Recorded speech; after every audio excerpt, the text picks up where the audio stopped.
you're in a completely new country and everything feels scary. And, there's also some fear mongering either within the news or within the church bubble of what is happening when teens are growing and developing and coming into their own. So I would say she tried to in her way. Maybe she understood like a little bit because she was once a teen, but it was also pretty different.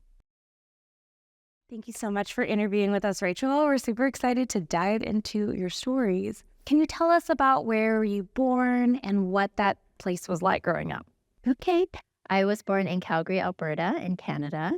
I just remember going to Banff a lot. So looking out the windows in my house, you would see the Rocky Mountains.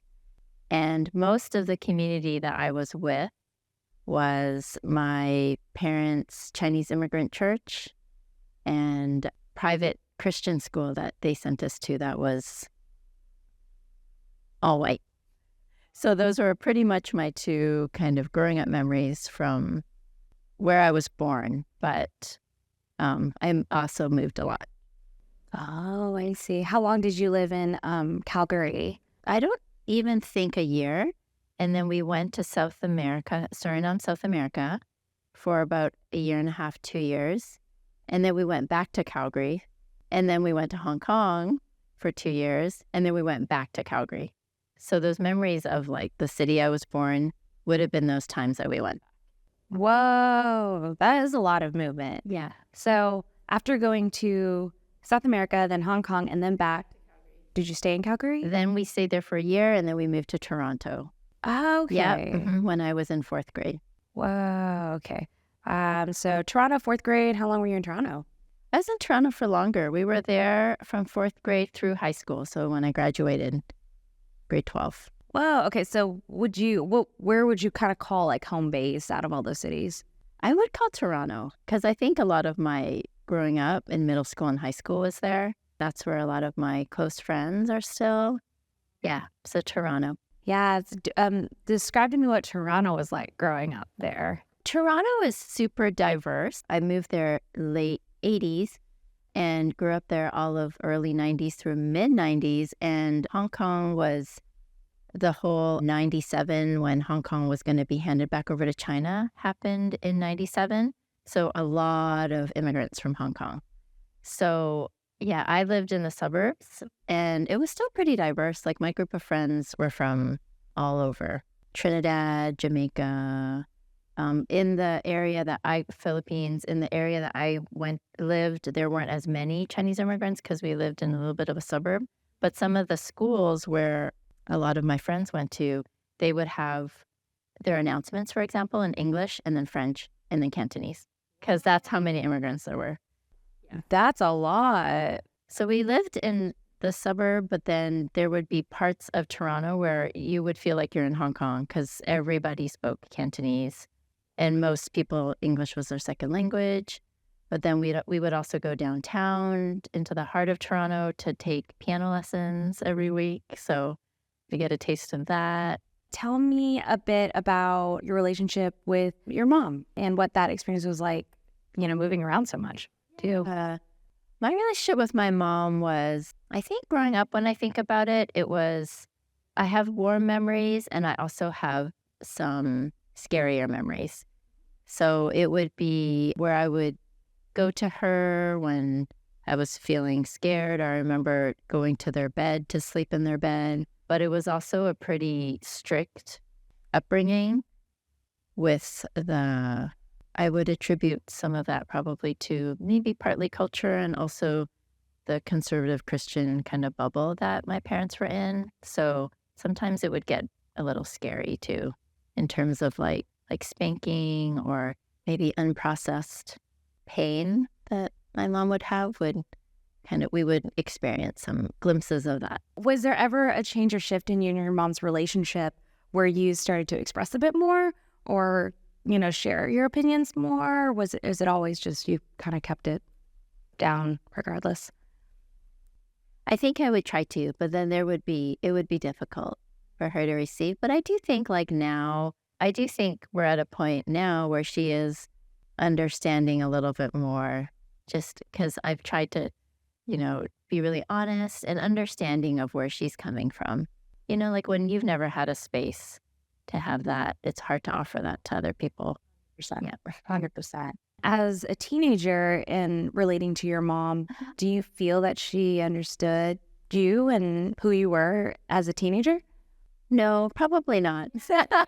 What do you think she didn't understand about you as when you were a teenager? I think it was hard for her to understand. I imagine this. I'm not sure if this is the experience, but I imagine it would be hard for her to understand my experience when you're in a completely new country and everything feels scary. And, there's also some fear mongering either within the news or within the church bubble of what is happening when teens are growing and developing and coming into their own. So I would say she tried, she tried to in her way. Maybe she understood like a little bit because she was once a teen, but it was also pretty different.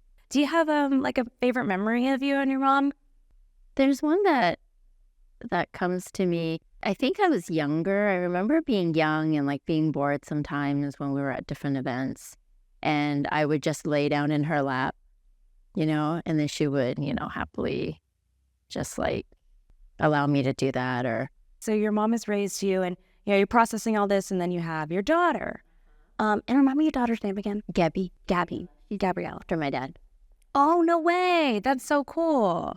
So is Gabby your first child? She's my second. She's our second. Okay, second child. When did you have Gabby? In 2007. Oh, and I was 9.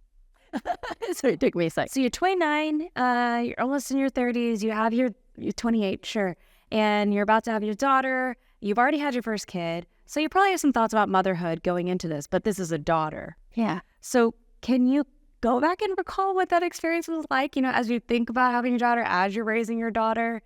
What comes up for you?